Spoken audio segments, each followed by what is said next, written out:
इस मूवी का स्टार्ट एक कॉन्फ्रेंस को दिखाते हुए होता है, जहाँ पर दो ब्यूटी एक्सपर्ट्स भी मौजूद होते हैं, जिनमें फीमेल का नाम लॉरेल था। वो लोग beauty products like soap, creams के बारे में बातें कर रहे थे कि हमने अपने न्यू क्रीम को कब लॉन्च करना है और मार्केट में उसे कब उतारना है। यहाँ पर हम ये जान पाते हैं कि प्रोडक्ट्स की जो एम्बेसडर होती है वो लॉरेल ही होती है। इसके बाद उस ब्रांड का एम्बेसडर किसी और लड़की को बना दिया गया और इवन ये डिसाइड होता है कि प्रोडक्ट के एडवर्टाइजमेंट के लिए लॉरेल की जगह उस लड़के की ही पिक्चर्स लगेंगी। इस बात की वजह से लॉरेल को काफी गुस्सा आ जाता है, लेकिन वो इस बात को ज्यादा फील नहीं होने देती क्योंकि उनकी ये क्रीम बहुत जल्द मार्केट में लॉन्च होने वाली थी। इसी वजह से वो कुछ नहीं बोलती, चुप रहती है। फिर दूसरा ब्यूटी एक्सपर्ट जो कि कंपनी का ऑनर भी था, वो एक लड़की पेशेंस को अपने ऑफिस में बुलाकर उसे डांटता है और यही लड़की पेशेंस मूवी की मेन कैरेक्टर है। वो ब्यूटी एक्सपर्ट कहता है कि मैंने इस क्रीम को बनाने में काफी पैसे लगा दिए हैं और मैं नहीं चाहता कि मैं तुम्हारे इस वाले बॉक्स डिजाइन पर अपनी क्रीम को लॉन्च करूं, इसीलिए तुम्हारे पास कल 12 बजे का टाइम है। मुझे और अच्छी अच्छी न्यू डिजाइन बनाकर दिखाओ और अगर तुम ऐसा ना कर पाई तो बेशक तुम जॉब को स्किप कर सकती हो। तो इस डील के लिए पेशेंस एग्री हो जाती है। फिर नेक्स्ट डे पेशेंस बॉक्स का अच्छा सा डिजाइन बनाने में बिजी होती है, लेकिन तभी उसकी नजर एक बिल्ली पर पड़ती है और वो समझती है कि शायद ये बिल्ली यहाँ पर फंसी हुई है, इसीलिए वो उस बिल्ली को वहाँ से निकालने के लिए उसकी हेल्प करने के लिए वहाँ पर जाती है। लेकिन इसी कोशिश में उसका पैर स्लिप हो जाता है और वो एसी के सहारे दीवार से लटक कर खुद को बचाती है और अब वो उस जगह पर फंस चुकी थी। यहाँ पर वो डर जाती है क्योंकि वो लटकी हुई थी, लेकिन तभी एक डिटेक्टिव जिसका नाम टॉम होता है, उसकी नजर पेशेंस पर पड़ जाती है। उसे देखकर वो समझ रहा होता है कि शायद वो सुसाइड करने वाली है और इसीलिए वो ऊपर जाकर पेशेंस को बचा लेता है, वो भी बिल्कुल सही सलामत। जहाँ पर वो दोनों एक दूसरे से काफी देर तक बातें करते हैं, लेकिन तभी पेशेंस को सडन याद आ जाता है कि मेरे बॉस ने मुझे कोई काम दिया है करने को और इसी वजह से वो जल्दी से ऑफिस के लिए निकल जाती है। लेकिन जल्दबाजी की वजह से उसका पर्स गिर जाता है, जिसे टॉम उठा लेता है और वो पेशेंस के पीछे पीछे ऑफिस चला जाता है। वहाँ जाकर वो पेशेंस से मिलता है। वो दोनों काफी देर तक बातें करते रहते हैं और यहाँ पर उनकी दोस्ती हो जाती है। फिर वो दोनों डिनर का प्लान बनाते हैं और टॉम वहाँ से चला जाता है। पेशेंस काफी मेहनत करने के बाद फाइनली वो डिजाइन रेडी कर लेती है। फिर वो अपने बॉस के असिस्टेंट को कॉल करके उसे डिजाइन देने का कहती है, जिस पर असिस्टेंट कहता है कि आज तो वो लीव पर है, इसीलिए तुम खुद जाकर उस डिजाइन को दे आओ। फिर पेशेंस उस लोकेशन पर जाती है जहाँ पर ये क्रीम बनाई जा रही थी जिसे लॉन्च करना था। वहाँ पर एक साइंटिस्ट होता है जो इस क्रीम पर काम कर रहा था और इस क्रीम के कुछ सीक्रेट्स बताता है। वहीं पर वो ब्यूटी एक्सपर्ट लॉरेल भी थी। वो साइंटिस्ट लॉरेल को कहता है कि क्रीम अभी मुकम्मल तौर पर रेडी नहीं हुई, इसमें बहुत सारी कमियां हैं, इसीलिए हम अभी इसको लॉन्च नहीं कर सकते क्योंकि इस क्रीम को यूज करने के बाद फेस खराब हो जाता है। ये कहते हुए वो लॉरेल को स्क्रीन पर कुछ पिक्चर्स दिखाता है कि इस क्रीम को लगाने के बाद यूजर्स को काफी बुरे साइड इफेक्ट्स हो सकते हैं और मैं ऐसा नहीं चाहता कि लोगों के साथ कुछ ऐसा हो, क्योंकि मैं एक साइंटिस्ट हूँ जो लोगों की हेल्प करता हूँ, ना कि उन्हें धोखा देता हूँ। सो इसीलिए अभी फिलहाल हम इसे लॉन्च नहीं कर सकते। और ये सारी बातें पेशेंस भी सुन लेती है, लेकिन तभी वो किसी चीज से टकरा जाती है और वो चीज वहाँ पर गिर जाती है। आवाज सुनकर वो दोनों समझ जाते हैं कि किसी ने हमारी बातें सुन ली हैं। तभी पेशेंस वहाँ से भागकर खुद को छुपाने के लिए एक टनल में छुप जाती है। लॉरेल ने यहाँ पर पेशेंस को देख लिया था और जब उसे पता चलता है कि पेशेंस उस टनल में है, तो वो उसका मेन डोर बंद करवा के वहाँ पर पानी छुड़वा देती है और पानी में डूबने की वजह से पेशेंस की मौत हो जाती है और उसकी डेड बॉडी एक रिवर में चली जाती है, जहाँ पर एक बिल्ली पेशेंस को किनारे पर लाती है और वहाँ रिवर के बाहर और भी बिल्लियाँ होती हैं। तभी एक बिल्ली पेशेंस की डेड बॉडी पर चढ़ जाती है और उसे लिक करती है और देखते ही देखते पेशेंस की आंखों का साइज चेंज होने लगता है। और हैरान कर देने वाली बात तो ये है कि पेशेंस जिंदा हो जाती है दोबारा। अब सोचने में तो ये काफी अजीब बात है कि एक छोटी सी बिल्ली ने पेशेंस को दोबारा जिंदा कैसे कर दिया। मीनवाइल पेशेंस को फील होता है कि वो दूर की चीजों को काफी करीब से देख पा रही है और छोटी सी छोटी चीज को भी बड़ा देख पा रही है इजीली। लेकिन वो इन सारी बातों को इग्नोर करके अपने घर के लिए जाने लगती है, क्योंकि 12 बजने से पहले उसने वो डिजाइन अपने बॉस को सबमिट करवाना था।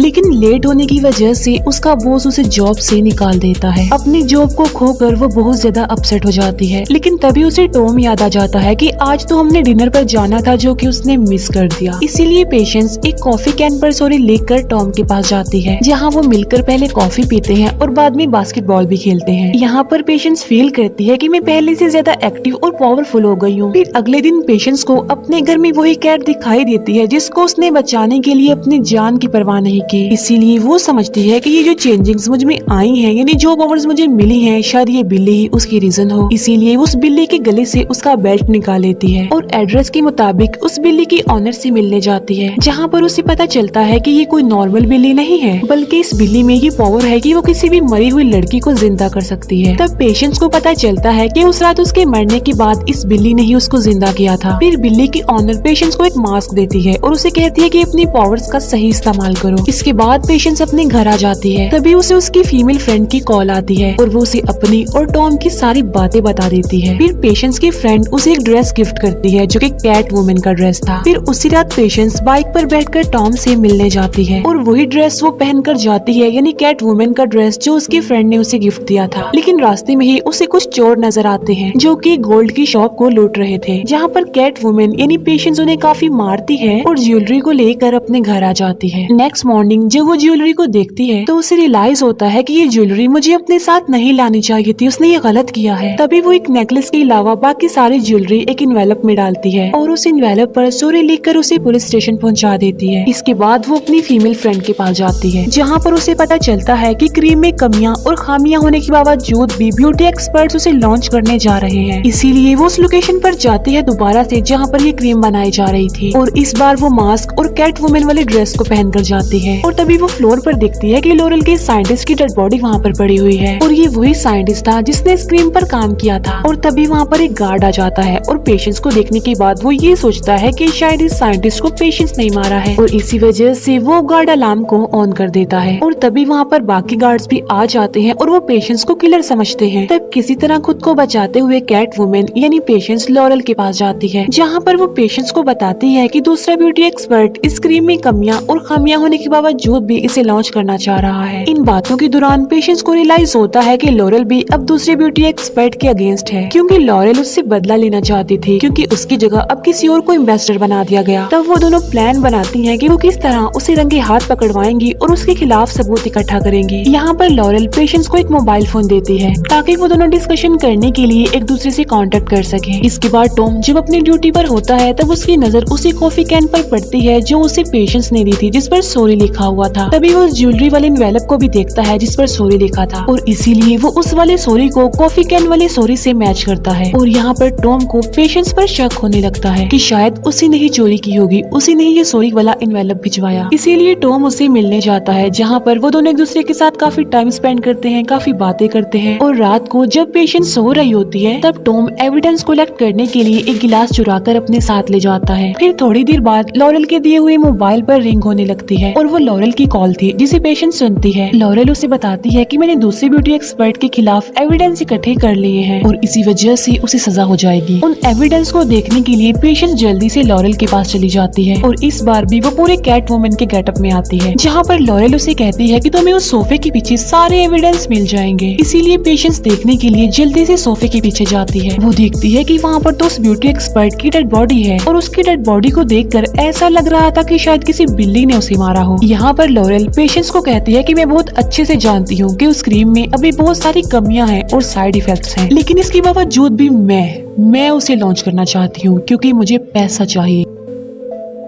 क्योंकि मुझे सिर्फ पैसे से अपनी सक्सेस से मतलब है और किसी से नहीं। और मुझे पता था कि तुमने उस दिन हमारी बातें सुन ली थी और मैं ये भी जानती हूँ कि तुम क्रीम को लॉन्च कभी भी नहीं होने दोगी, इसीलिए मैं तुम्हें इग्नोर तो नहीं कर सकती थी, तुम्हें ऐसे तो नहीं छोड़ सकती थी। और अब तुम इस ब्यूटी एक्सपर्ट की मौत के इल्जाम में जेल जाओगी। और ये कहते ही लॉरेल अपने घर का अलार्म ऑन कर देती है और तभी वहाँ के सारे गार्ड्स आ जाते हैं और वो कैट वुमन यानी पेशेंस पर गोलियां चलाने लगते हैं। तब पेशेंस खुद को बचाने के लिए भाग रही होती है, लेकिन तभी अचानक से उसके सामने टॉम आ जाता है और यहाँ पर वो टॉम से फाइट करती है और वो उसे डिस्ट्रैक्ट करने के लिए उसके पास जाती है और मौके का फायदा उठाकर वहाँ से भाग जाती है। इसके बाद टॉम जल्दी से लैब में आ जाता है और वो ग्लास पर बने लिप प्रिंट और अपने फेस पर बने लिप प्रिंट्स को मैच करवाता है और वो देखता है कि दोनों मैच हो गए हैं। और यहाँ पर टॉम को पेशेंस के खिलाफ सबूत मिल गए थे, इसीलिए वो पेशेंस को अरेस्ट करके ले आता है। और यहाँ पर पेशेंस एक्सेप्ट करती है कि हाँ मैं ही कैट वुमन हूँ और कहती है कि उस साइंटिस्ट और ब्यूटी एक्सपर्ट को मैंने नहीं मारा, लेकिन लिप प्रिंट्स और सॉरी वाली हैंडराइटिंग मैच होने की वजह से टॉम पेशेंस को जेल में बंद कर देता है। उसी रात हम देखते हैं कि पेशेंस जिस सेल में होती है उसमें एक बिल्ली आई है। पेशेंस फौरन उसे पहचान लेती है कि ये तो वही बिल्ली है जिसने मुझे जिंदा किया था और वो उस बिल्ली को सेल के रॉड से अंदर आते हुए देखती है। इसीलिए पेशेंस सोचती है कि अगर ये कैट इन रॉड से अंदर आ सकती है तो मैं इन रॉड से बाहर भी जा सकती हूँ, और इसीलिए पेशेंस भी उस कैट की तरह उस सेल के रॉड से बाहर चली जाती है और यहाँ से वो जाती है लॉरेल के पास जो उस क्रीम को लॉन्च करने वाली थी। हालांकि पेशेंस उसे ऐसा करने के लिए मना करती है, लेकिन लॉरेल उसकी एक नहीं सुनती और इस बात को लेकर दोनों के बीच बहस हो जाती है। वहाँ पर टॉम भी होता है जो पेशेंस को पकड़ने आया था और वो उन दोनों की कन्वर्सेशन सुन चुका था और यहाँ पर टॉम को सारी बात समझ आ जाती है कि असल में पेशेंस गलत नहीं है बल्कि लॉरेल गलत है। तभी लॉरेल और पेशेंस के बीच जबरदस्त फाइट होती है और इस लड़ाई के दौरान लॉरेल बिल्डिंग से गिर जाती है और उसकी ऑन द स्पॉट मौत हो जाती है और तभी वहाँ पर टॉम भी आ जाता है और वो पेशेंस को कहता है कि दुनिया के लिए लॉरेल को कैट वुमन ने मारा है और तुम्हारे ऊपर इल्जाम नहीं आएगा क्योंकि पेशेंस तो अभी तक जेल में ही है। पेशेंस टॉम की बात सुनकर सारी बात समझ जाती है और इसीलिए वो दोबारा से अपने सेल में चली जाती है और सबको यही लग रहा था कि लॉरेल को कैट वुमन ने मारा था क्योंकि उस रात तो पेशेंस सेल में थी और इसीलिए पेशेंस को बेकसूर साबित करके उसे छोड़ दिया जाता है और यहीं पर इस मूवी का भी